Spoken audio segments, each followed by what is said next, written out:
How many animals did Noah put on the ark of each species? Answer A, 2. Which apostle was entrusted to take care of Jesus' mother after the crucifixion? Answer C, John. Who was the first king of Israel?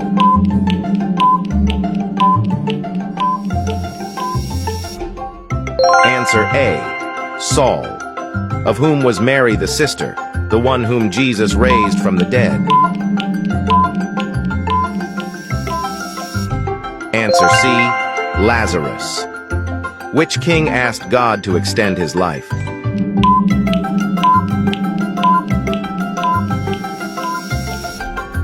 Answer A, Hezekiah, who was known for being very strong and had his hair cut off by Delilah. Answer C, Samson.